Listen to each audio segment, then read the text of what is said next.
가나안 땅으로 입성하기 전 가데스 바네아에서 이스라엘의 불순종, 하나님은 이에 대하여 그들에 대한 심판을 말씀하십니다. 하나님으로부터 심판의 말을 듣는 이스라엘 백성들, 그들은 크게 슬퍼하지요. 그리고 본인들이 못 들어갈 수 없다라고 하는 가나안 땅을 차지하기 위하여 싸우러 나섭니다. 그러나 이미 하나님께서는 그들에게 심판을 선고하셨고, 그들이 들어가야 할 땅은 가나안이 아니라 다시금 광야로 나아가야 했습니다. 결국 그들은 막무가내로 싸우러 가나안으로 들어갑니다.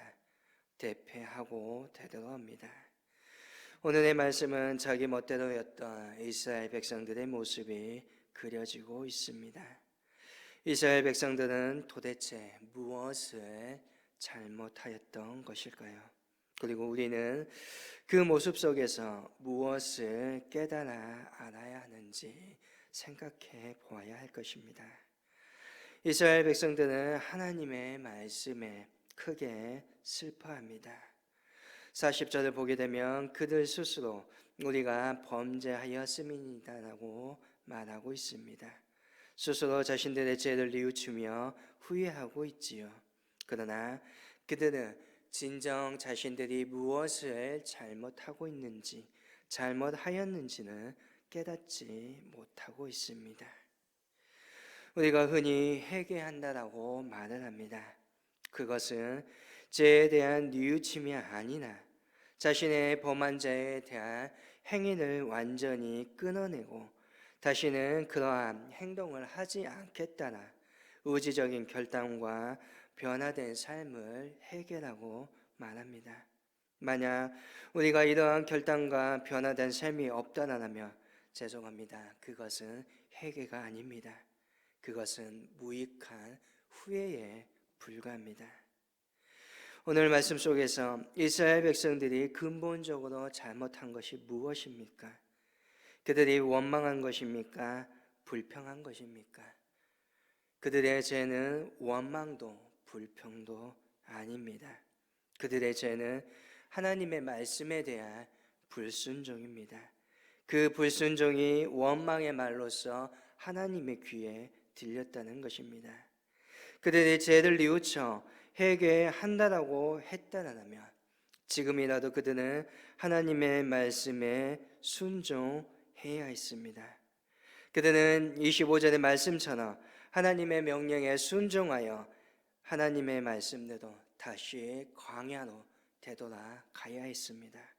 그런데 오늘 그들은 어찌합니까? 죄에 대해 뉘우치며 후회한다고 했지만 다시금 죄를 짓고 있습니다. 하나님의 말씀은 너희들은 다시 광야로 되돌아가라이지만 그 말씀에 불순종하여 그들은 가나안으로 올라가고 있습니다. 그들은 후회는 하였지만 자신의 잘못된 죄를 돌이켜 끊는 삶의 행동을 하지 못하고 있습니다. 그러므로 여기에서 우리는 후회와 회개를 구분할 수 있어야 합니다. 오늘날 많은 성도들이 후회하고서 마치 이것이 회개했다라고 착각합니다. 즉 자신의 죄를 뉘우치고 그 죄를 입술로 고백한 것으로 회개했다라고 생각하지만 여전히 죄의 문제를 자신의 행동에서 청산하지 않고 있다는 것입니다. 지난 고난주간 특별 새벽기도의 시간에 살펴보았던 가룟 유다가 대표적인 인물이 될 것입니다. 가룟 유다, 예수님을 노예가 팔리는 값인 30세겔에 팔아넘깁니다. 그리고 후회하고 뉘우쳤습니다. 그는 슬피 울었습니다. 그러나 그가 만약 회개하였더라면 예수님의 뜻을 따라서 살아야 했겠지요. 그러나 그는 후회만 하고 스스로 자결함으로 자신의 생을 마칩니다. 죄에 대한 분명 후회와 뉘우침이 있었으나 새로운 삶으로 나아가기 위한 결단과 변화가 없었다는 것입니다. 하나님 앞에 오늘 우리가 회개한다라고 고백하는 것은 내 삶의 자세를 바꾸는 것입니다. 내 삶의 방향성을 바꾸는 것입니다. 그러한 삶을 살지 않겠다라고 결단하고 변화를 가져오는 것, 그것이 바로 참된 회개인 것입니다. 또한 회개는 오늘 자신의 잘못에 대한 하나님의 징계를 받아들일 수 있어야 합니다. 이스라엘 백성들은 오늘 그렇지 못하였습니다. 오늘의 말씀을 잘 보시길 바랍니다. 이스라엘 백성들이 왜 슬퍼하고 있습니까? 이스라엘 백성들이 슬퍼한 이유가 그들의 죄 때문이 결코 아닙니다. 그들은 자신들의 죄가 아니라 하나님께서 자신들에게 내리신 징계로 말미암아 슬퍼하고 있음을 보게 됩니다. 그들은 또한 불순종의 자리에서 벗어나고자 한 것이 아니라 징계의 자리에서 벗어나고자 노력하였습니다.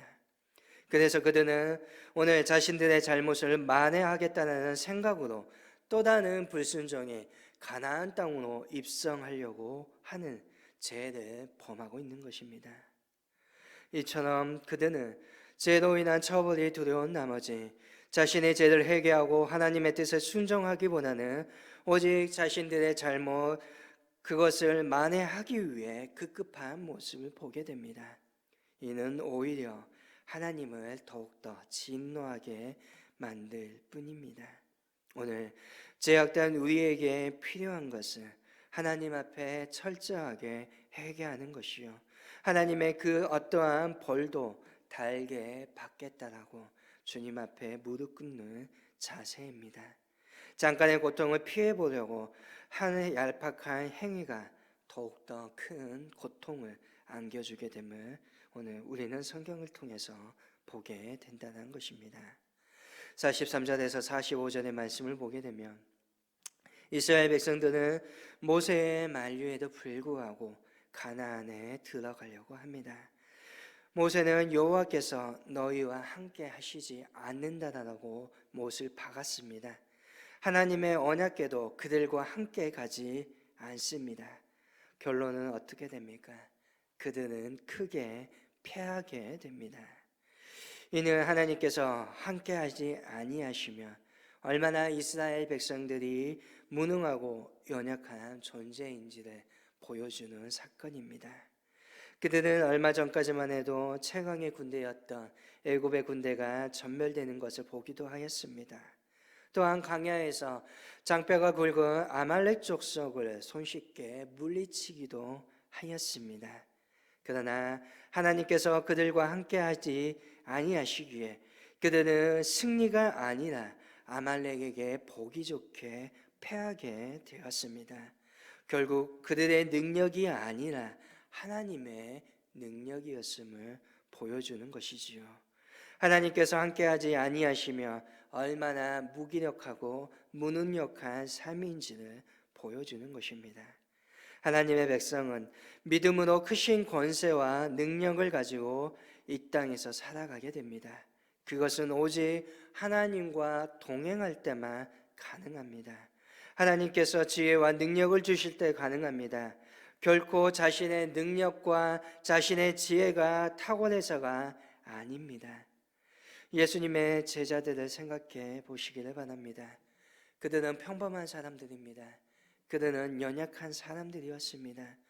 예수님의 십자가의 사건을 통하여서 우리에게 충분히 그들이 얼마나 평범하고 연약한 사람인지를 보여주지 아니하였습니까?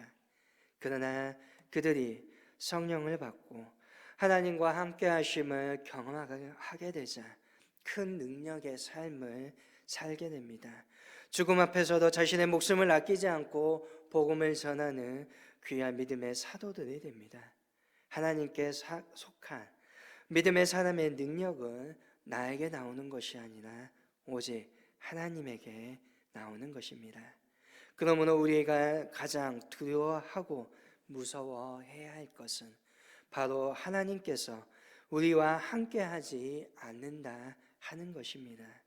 아말렉과 가나안과 같은 외부의 어떠한 상황이나 환경이나 사람이 아니라 하나님께서 오늘 나와 함께 하시는지 함께 하지 아니하시는지 나를 떠나시는지 그것을 두려워해야 하는 것입니다. 만약 하나님이 나를 외면하고 나를 멀리 하시면 오늘 나의 삶에는 아무런 소망이 없는 삶이 되고 맙니다. 그러므로 우리는 날마다 하나님과 동행하는 삶을 살아야 합니다. 그때에 우리는 이 땅에서 하나님의 백성으로 능력 있는 삶을 살게 될 것입니다. 그러므로 이제 우리는 어리석은 이스라엘 백성들의 불순종의 모습을 반면교사 삼아 우리의 죄악은 회개하여 끊어내고 주님의 말씀에 순종할 수 있기를 소망합니다. 또한 날마다 오늘 하나님과 동행하는 예수님과 함께 믿음의 길을 걸어가므로 참된 능력의 삶을 살아갈 수 있는 믿음의 저와 여러분이 될 수 있기를 주님의 이름으로 간절히 소망합니다.